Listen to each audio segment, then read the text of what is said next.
Pachulia knocks down Westbrook, then stands over him. That's a foul. He hit me on the heart, but sorry, I'm gonna get it back. Straight up. Nothing personal, nothing against anybody. We're just playing. If he got hurt, it's fine too. It's part of the game. In this game in general, guys are going to go at each other. It's a lot of energy out there. Both teams want to win. Nothing personal, but maybe a message. Joining us now is host of First Take, Stephen A. Smith. Stephen A., I'm on my phone. I was just reading, doing my research, and I came across something about how great the show has been on E1 and the ratings, and you're doing well. I am so happy for you. Congratulations. Thank you so much. And that is, you're welcome. And that is largely due in part because you have the inside information on NBA. So let's talk about what happened last night. Russell Westbrook simply said, I'm going to get his butt back.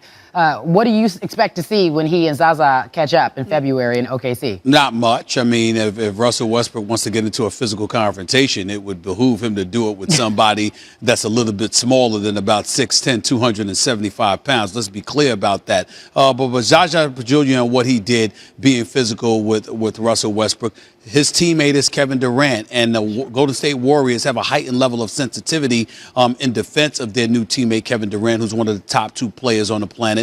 They know what he means to their franchise. They expect him to help deliver them an NBA championship, one they feel they should have had last year. And it's one of those situations that because of the manner in which Kevin Durant departed and the heat that he took, and every time he's in the same building as Russell Westbrook, you hear all of that stuff, all of the talk about them going at each other and what have you. Guys are going to have a heightened level of sensitivity, and they're going to come to the defense of their teammate. Now, in defense of Kevin Durant, he really doesn't need much.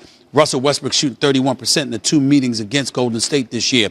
Kevin Durant is shooting 70% and averaging 39.5 points. Had 39 points in the first meeting, had 40 last night on just 16 shots. He's just reminding the world of what a superstar he is, and he has help. Unfortunately, Russell Westbrook doesn't have nearly as much help, and not having Steven Adams on the court last night certainly didn't help, because had he had Steven Adams, he could have looked to Steven Adams to handle Zaza Pachulia. Now, Russell Westbrook might not want to get into a physical confrontation with Zaza, but Steven Adams will not mind. Well, I don't see Westbrook backing down. He may not physically get at him, but he's going to do something, right, Stephen A.?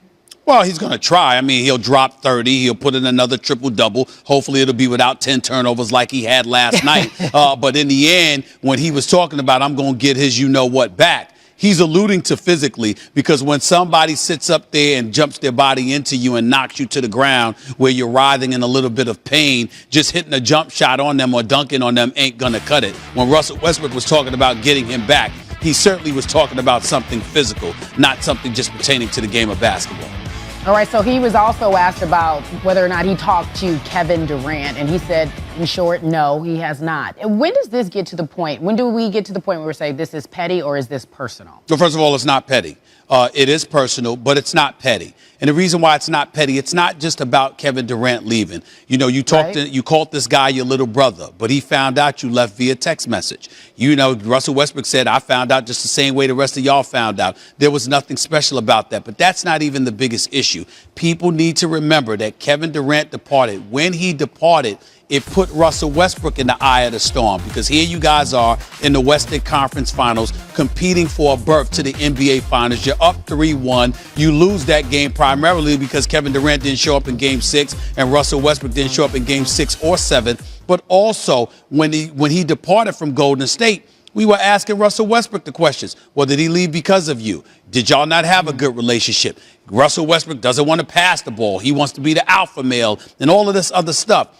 You left Russell Westbrook hanging to answer all of those questions, with everybody looking at him as the reason why the number 2 player on the planet decided to depart. Now, accurate or not, that's the residue that Kevin Durant left behind. And you don't do something like that to a guy you call your little brother. But that's what he did to Russell Westbrook. So, of course, time heals all wounds, and I have no doubt that somehow, some way down the line, they may talk. But Russell Westbrook's one of those kind of dudes that adopts the mentality, you are the enemy. Maybe All-Star Weekend, when they're on the same team and those other All-Stars might try to get them together to sort of assuage the situation. Maybe something will happen then, but I doubt it. Russell Westbrook doesn't seem to be built that way, and he's not the kind of guy that's going to look at an enemy like a friend. And it is clear he considers Kevin Durant the enemy. So Let me ask you this, because I haven't had a chance to ask you. Did he leave in large part because of Russell Westbrook? There's no question about it. He could deny it all he wants to until the cows come home. If you believed that you could win a championship with Russell Westbrook, you would not have left.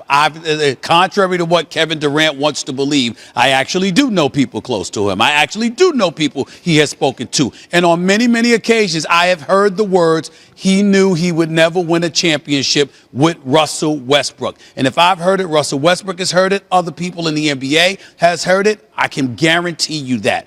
There's no question that got back to Russell Westbrook. So if something like that is being said, you're going to take that personally, particularly if you're a high-end competitor to the degree of Russell Westbrook. He is a superstar in this league. Kevin Durant is a superstar in basketball. The combination of those two made them instant title contenders. And not only did he decide to leave within a month of losing in the Western Conference Finals, but he departed to leave for the team that beat you after being in the locker room with you post-game following that Game 7 loss, talking about we'll get them. And turns out he went to join the we.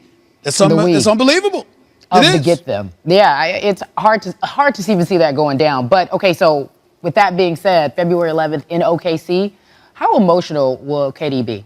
You know, it's going to be interesting because at the Oracle, that's a different ball game. You're on your home turf. You're being galvanized and spurred on by the hometown fans. Your teammates are hyped as well. You go out there against an inferior OKC team and you destroy them. But when you go back to Oklahoma City, the pieces around Kevin Durant are going to be pivotal because Draymond Green and Steph Curry and Klay Thompson and those boys, they're going to be ready for that game to come to the defense of their boy in Kevin Durant. They can help him fight the Oklahoma City Thunder, meaning Russell Westbrook and that team. What they can't help him do is fight that fan base that loved him so much that he clearly gave a lot to, but didn't deliver a championship and then up and left them. You're going to have people there in support of Westbrook, if nothing else, that may decide to vilify Kevin Durant. It's going to be real interesting to see how he reacts to that environment emotionally. Going up against the basketball team is no problem for him. But walking in and out of that arena after being there for 9 years with a lot of people there feeling you may have betrayed them, that's going to be an entirely different emotion for Kevin Durant. I still think he's a superstar and he'll handle it on the basketball court. But it doesn't mean that if they come at him with vitriol, that it won't hurt him. Of course. You might even see it on the court, especially with the fans being there. All right, Stephen A. Smith, First Take, Monday through Friday on ESPN, 10 to 12. Congrats, my friend. You're doing well. No surprise there. Come back sometime and hang out with us on Coast to Coast. Always on the grind, girl. Always on the grind. Thank you. Know that we're able. That alone makes us major. Are you and Katie on speaking terms? Nah. You guys had a little exchange in the third quarter. What exchange? You and Katie said something to each other. I may sit closer to the game. He may didn't see clearly. You've avoided making it about you versus Russell Westbrook. Yet in the third quarter, you two guys took center stage. What set that off? I don't even remember. I remember our team had a great third quarter. We moved the ball. We got stops. That's all that matters. All right, so KD's owned this matchup, but Stephen A., will this relationship ever heal between KD and Westbrook? I think it has. Well, first of all, time heals everything, but I think that for the immediate future, I think the best way to answer that question is by simply saying this. All-Star Weekend will tell us a lot.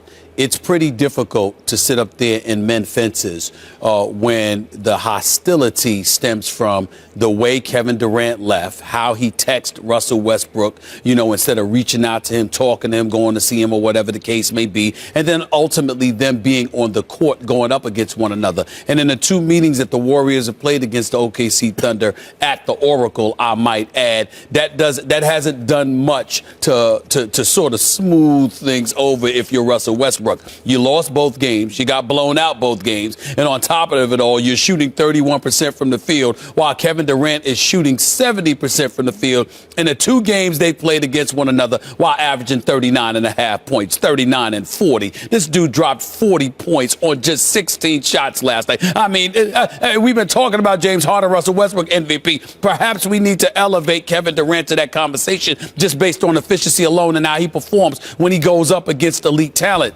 But in the end, I say All-Star Weekend will tell us, because All-Star Weekend, yes, All-Star Weekend, you're playing on the same team because you're both in the same conference. And as all-stars, not competing against one another, but joining forces to compete against somebody else, not to mention it being a festive, very jovial and fun environment, I think that's going to help. I think you got other all-stars that you'll be around who all get along with one another, Max, who know one another well, and will probably pull you guys together and say, come on, fellas, squash this, that, and the third. Maybe that happens. But if it doesn't happen then, it won't happen anytime in the foreseeable future, in my estimation. Given how much you hear around the league, I mean, even during commercial breaks, during the show, you're getting texts from all over the league all the time. I defer to you about stuff like this because you have, your inside info. Yeah, you know which way the wind is blowing with that stuff. However, you're asking me my opinion if they would get a long All-Star weekend. No, I don't think so, because they're still at the phase in their career where they're trying to deny each other what each wants the most, which is a championship. Eventually, the question is, you say time heals all wounds, and we just saw 30 for 30, like Shaq and Penny are sitting there, kissing and making up, at least from afar. You assume that will happen with these two guys, too, except that. Who's the aggrieved party here? The aggrieved party is Russell Westbrook. It was KD. However, maybe Russell Westbrook was difficult for KD to play with because his personality is such that it becomes about hero ball, who takes the last shot. And KD just wanted to go to a place like Golden State where whoever takes the last shot, you know who takes it? The open man. Yep. That's Draymond, Clay, Steph, KD. It's not about hero ball at the end. So I get that from KD's point of view, but the way he left, and you've brought this up oftentimes, we were just on SportsCenter talking about this, Westbrook has to find out about it in a text when they're supposedly close. Westbrook is the aggrieved party. KD is the one who has the moral low ground here. Then the question becomes, who eventually will feel magnanimous? And the answer is the guy who wins championships. That's also going to be KD. So KD is going to feel magnanimous towards Westbrook eventually, but it's not as though Westbrook did him wrong. He did Westbrook wrong. I think the hard feelings are going to remain for Russell Westbrook, just given the dynamics of the relationship, the way it ended, at least for now, the way they left it off, and who's more likely to have success on a better team going forward. Yeah, you're probably right, but I think that the key, when you talk about the aggrieved party being Russell Westbrook, you're absolutely right. Where we need to really delve into it is to dissect why he's so aggrieved. It would have been nice for Kevin Durant to handle his departure better. But if you didn't, you didn't, and you can get over that. What's hard to get over is that because of the way he left and because of the absence of communication, that put the onus on Russell Westbrook in the eyes of many to answer questions that Kevin Durant should have had to answer.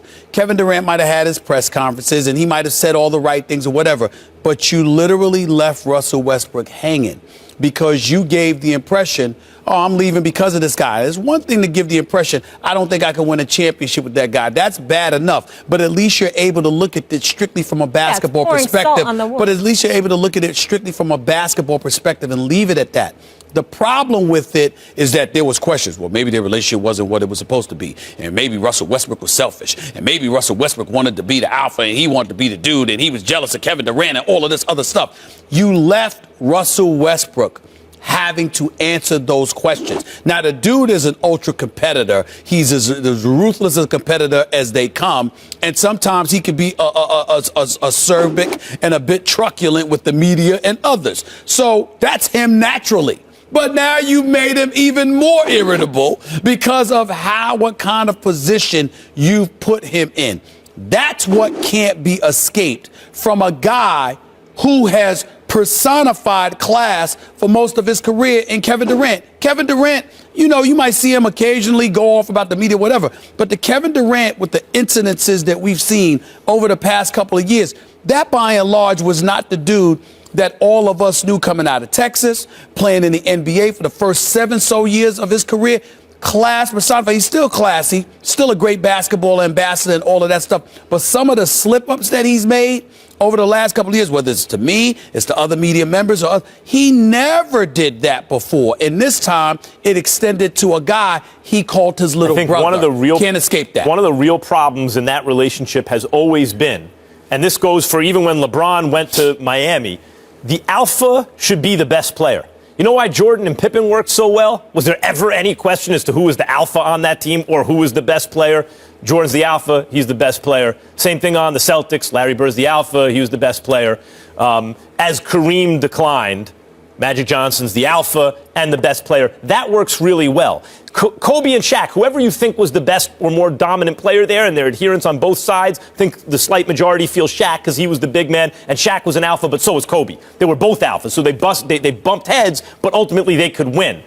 Here you have the better player is Durant because he's a foot taller, but he doesn't have the same alpha personality as Westbrook. And I think when you, and they're close enough in terms of how good they are, that becomes a problem. And I think more than anything, that's what underlies the issue here, the friction, the reason it wasn't going to work. The thing that I find sad about it all is that the Oklahoma City Thunder are just not good enough to compete with Golden State.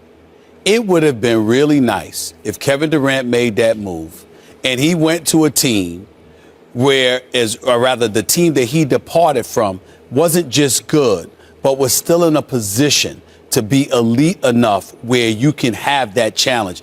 It just seems so unfair to Russell Westbrook because I'm watching him last night. Yes, he's an alpha dog. Even though he had 10 turnovers, still had his triple-double, but he had 10 turnovers, and he seems to have a lot of turnovers when he goes against some of the elite teams who know how to defend him, trap him, double or triple team him, et cetera, et cetera. But what really gets to me is that I see Russell Westbrook on the level I see all of those guys at Golden State on. He's ready to go at them. There is no one, including Victor Oladipo, who I like and who can play. There is no one else that he has on his squad that can help him go to war with Kevin Durant and those guys. And as a result, Kevin Durant and those guys, I'm not saying bad bullies, but they look like the big bullies on the block. That's a really good point. And there's no help. Because there's no help. At the end of last year's conference finals, and we were there, I saw you there, I was there, I paid my way in because, I'm going to see these conference finals. Right. It was a great Game 7. And you look at it from Westbrook's point of view. Dude, we're just about as good as them. We should have beaten them, but we both came up small. We'll have the rematch next year. Right. We're going to get them. And then he turns and leaves and joins them. So now you're totally outgunned, totally outclassed, stuck with the fact that you choked in the previous season and your boy took the easy way out and left you hanging. And that's why I said to you, and I kept saying to you, that's exactly why I had the problem with the move to Golden State. You just articulated it. I'm not Westbrook, though. If I'm Westbrook, I got a problem. I'm not Westbrook. Nowhere else do I have an issue with where Kevin Durant could have gone. But based on what you described, how close they were, the mentality, we'll get them. And by the way, they went into the locker room, and Kevin Durant was one of the people that sat up there and said, we'll get them. We'll get him. He meant the Thunder. And then a month later, you go and join the same let's team. give props to KD for falling last night. We'll get the Cavs. Kevin Durant, you had an incredible game. But again, he's so Molly. I know, but he's so great. I get it. It's nothing new. And they've designed an offense where pick your poison. He's so great. He should still be recognized for continued greatness.